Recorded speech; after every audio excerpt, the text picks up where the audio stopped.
All right, what's up everyone? Welcome to another episode of the Strength Classroom. Today, I'm going to talk about how to structure your dynamic effort upper body workout and how you can shift it around based on goals, whether you're a powerlifter, athlete, I would say bodybuilder, but conjugate, most bodybuilders aren't going to do that, or just the general trainee that wants to get stronger.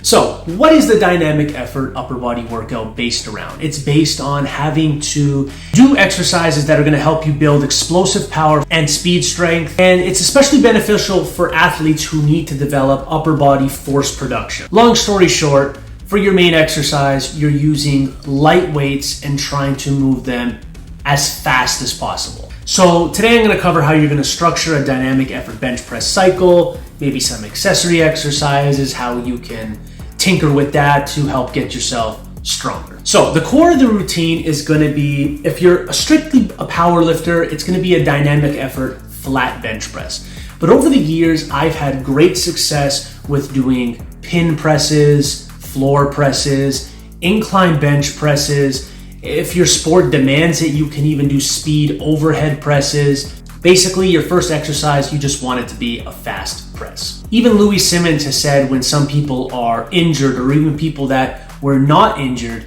they've had great success with doing dumbbell floor presses for speed work, which to someone that just comes across conjugate is be like, what? How's that gonna help me get faster and stronger? But it could. You just have to program it properly. And the key with this day is the intent has to be there.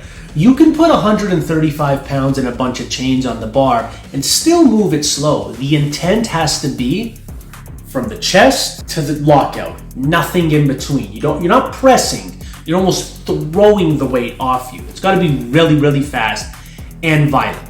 As long as the intent is there, the weights will move fast enough. So think of this as like the opposite of bodybuilding. You're not trying to get hypertrophy here. You're not trying to get time under tension. You want to get a lot of low rep sets and a lot of sets, which is going to be a high amount of volume, but none of these are going to be near failure. You're going to want to explode with these reps. So an option is that you can change the bench press variation every 3 weeks. That's an option. Or you can just keep recycling the same variation and waive the percentages.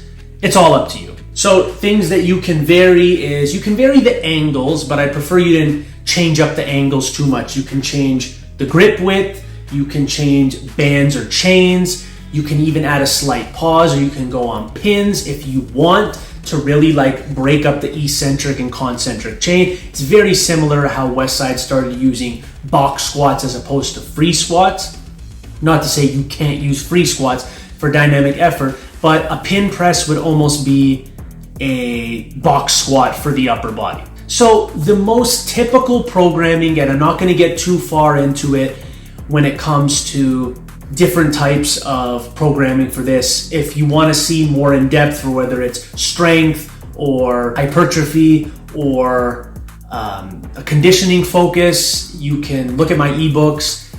There's different phases, or you can just buy the thing all together. You get all 3 phases, completely up to you. But the standard way to do dynamic effort bench press is somewhere as low as 6 sets together and then 12 sets of 3. Now it's gonna really depend on how much weight you're using. If you're using a higher amount of weight while still moving fast, you're gonna wanna be around the 6. If you're using a lighter weight, you're gonna wanna be around the 12 set range. And then you're gonna rest maybe 30 to 45 seconds, but I find that's kind of silly because if your previous set, you don't feel like it moved as fast as it needed to be, what I would say is take an extra 15 to 30 seconds to make sure your next set is explosive. Don't try and turn this into a race to finish your dynamic effort work as quick as possible. Make sure you're getting quality sets as opposed to quantity. So let's get into accessory exercises. So these are exercises that are going to complement your main movement. In this case, the bench press is going to be standard, but I'm not going to keep saying that. You figure out that your accessory work is trying to match or improve whatever lifts you're trying to get better at. So here you're going to start putting in some more volume to help build the muscle groups or the weaknesses that you're currently having in your upper body. So dumbbell press variations are highly recommended. I'd say anywhere 2 to 4 sets of max reps is a very, very good structure. I'd say try to make the reps no less than 15, and you're really gonna fire them out. You're not squeezing and contracting. It's almost mimicking the first exercise when you wanna fire them. This is gonna help you get really, really strong with pressing, in my experience. So why dumbbell work here? It allows for a greater range of motion. It allows for a greater range of motion, and it forces each arm to work independently, which can balance out any type of weaknesses you might have or highlight any weaknesses you might have. So you can incorporate exercises like incline dumbbell presses, flat dumbbell presses, or even shoulder dumbbell presses if you'd like. You can do them in so many different ways. You can sit on the floor, you can stand, you can go on a bench. It's the only thing that's limiting you is your imagination. So this is going to build muscular endurance and hypertrophy in your upper body, which is going to support movements such as heavy benching, heavy incline pressing, heavy overhead pressing. So why is speed important for athletes, but more so anyone? So in short, speed work helps you develop the ability to produce force quickly, which is crucial for sport performance. But it's all about intent. When you start lifting with intent, you're going to start playing with intent. So you're going to explode. When you're doing your heavy exercises, I know a lot of people have the tendency to go, oh my God, this is heavy. Let me slow it down. But if you have a heavy exercise and a weight that you're intimidated by, why would now making the tempo of the exercise slower increase your chances of completing the rep? It won't.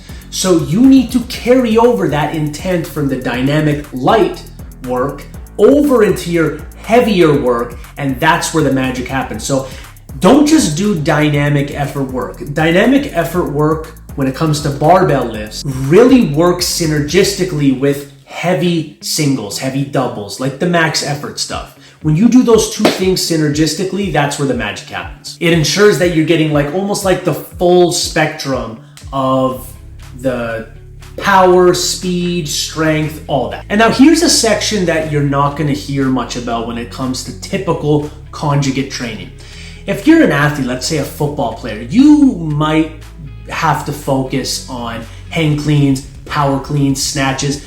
To me, doing stuff like this on this day, although there is a lower body component, can work because athletes need to know, some of them anyway, need to know how to generate force with their back quickly and with their posterior chain.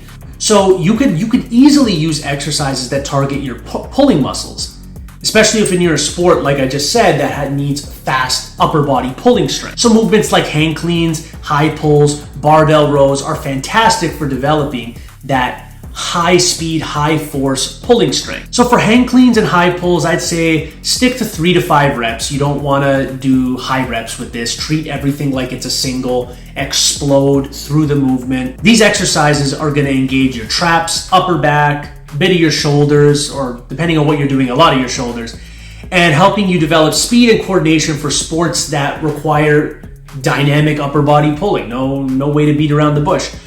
Barbell rows are not done as fast as cleans or high pulls and stuff like that just because they use less muscle overall, but they're great for building foundational back strength. Now, all I suggest is you find a weight that you can do. Don't make it super light, but find a weight that you can pull fast. Now, what I suggest you do is maybe do barbell rows where you're standing on top of a platform and use your backside to really pull the weight explosively into your stomach, rib cage, belly button area. So what I've done before is I'll have like a push speed exercise and a pull speed exercise, and I'll kind of bounce back and forth between the two. So and then last but not least, you're gonna have hypertrophy, bodybuilding, single joint movements, such as maybe, let's say, shoulder raises, tricep extensions, bicep curls. So you're going to do exercises that are going to be considered fluff. So you're going to get the pump after this. Lateral raises, curls, tricep extensions. You can do neck. You can do grip work for your forearms. This part's going to be completely individual depending on what type of athlete you are, depending on what muscles are weak, Maybe you want your physique to look a little bit better in certain areas. It's all completely up to you. But the things I just listed above, where you're going to do a speed press, a speed pull, and a secondary press to fill in the volume from your first press. After that, the day is completely up to you. If you have any questions, write them in the comments, like, share, subscribe, do all that good stuff. And as always, ladies and gentlemen, have yourself a great day.